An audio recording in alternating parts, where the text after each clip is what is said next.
See, to go from bad to good, it's a big jump. To go from good to excellent, also a big jump. But there's one more little jump. You know what it's called? Phenomenal. Outstanding.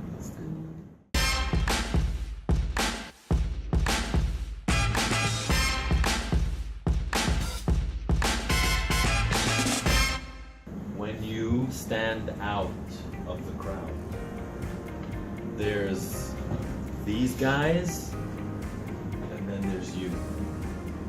You have your own category on the site. No, forget about these guys. This guy. That's who you want to work with. But to stand out, your focus has to be different. Your intention has to be different. You can't be saying, I want to survive. I want to survive. That's if your intention is to survive. You're just gonna survive, unless. No, you don't want to survive. I'm a survivor. I'm like, yeah, just survive. No, you want to be a person that thrives.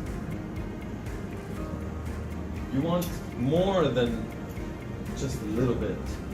You want to express yourself, become the most unlimited version of yourself.